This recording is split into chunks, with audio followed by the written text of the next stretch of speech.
कि प्यार में पागल बानी पागल रहेला धनी हो अचरे से बांधल दिल बा बंधल रहेला धनी हो अचरे से बांधल दिल बा बंधल रहेला का देखेला ऐसे हंस के जाने बता थोड़ा में हंस के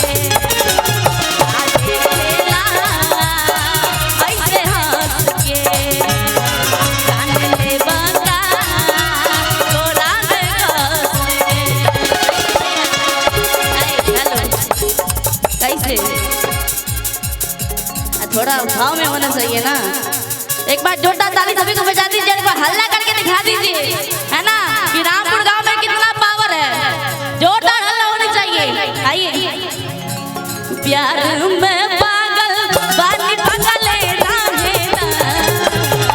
प्यार में पागल बानी पागल रहेला धनी हो अचरे से बांधल दिल बा बंधल रहेला धनी हो अचरे से बांधल दिल बा बंधल रहेला। क्या बात है।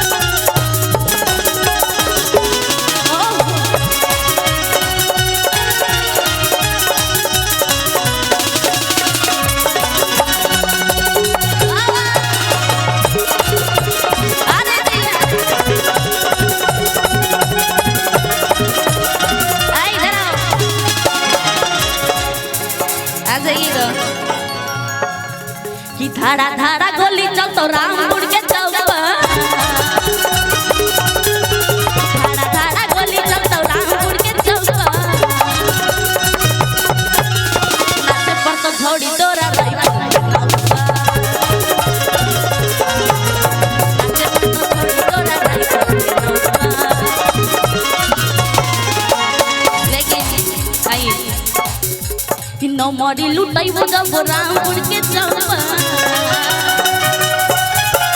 नौ मोड़ी लुटाई वो जब रामपुर के चौक पर जरा एक हल्ला करके बताइएगा सभी को कि नाचे पर तो छोड़ी तोरा रही फल के नौ है ना, है कि नहीं। बहुत बहुत है ना।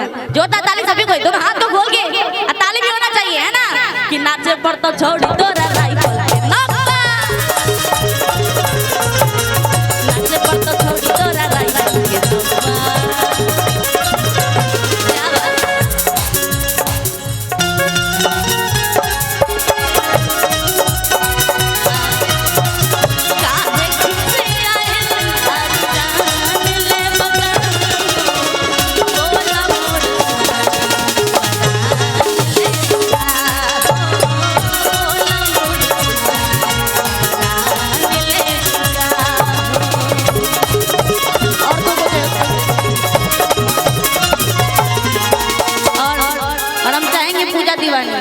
उन दोनों को भी भेज दीजिएगा।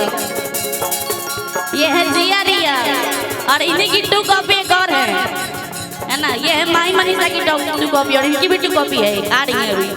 उनका नाम है पूजा दीवानी। आ जाएंगे आप दोनों भी।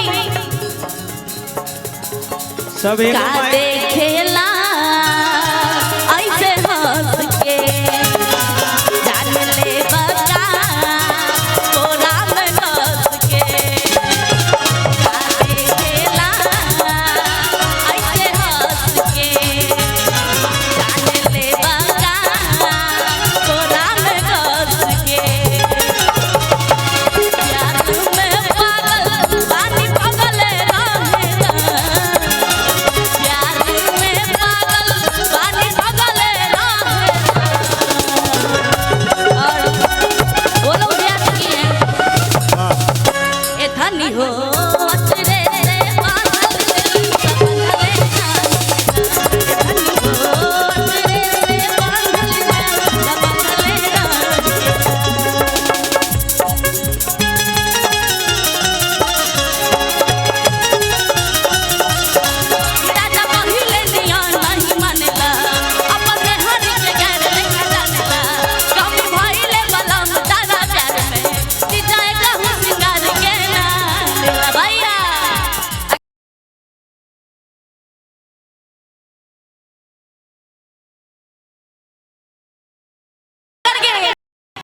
कि अपना राज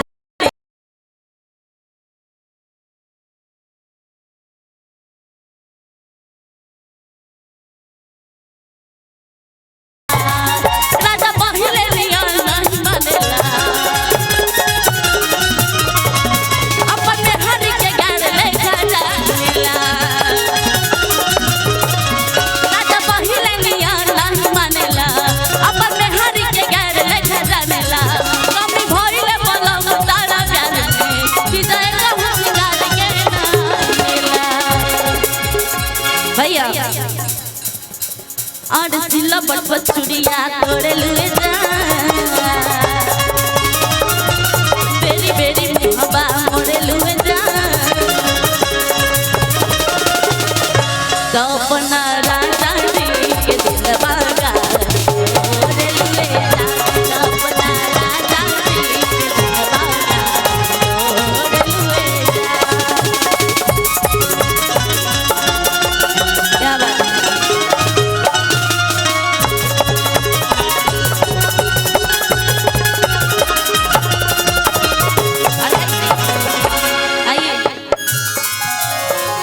छोला पिया मन बाटा धक धड़कन कर धीरे धीरे रफ्तार दिल के बहे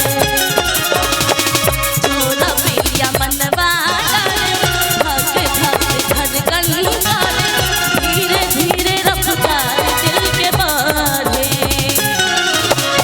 दिल बानी बाना मचल जाएगा अखियां के जादू तन चल जाएगा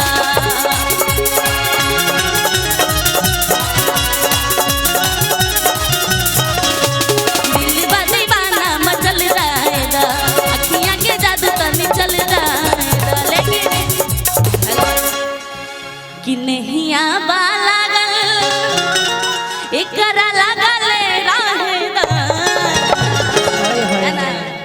कि नहीं आबा लागल हां एकरा लागल रहेदा एखनी हो अजरे से बांधल दिल बांधले रहेदा अजरे से बांधल दिल बांधले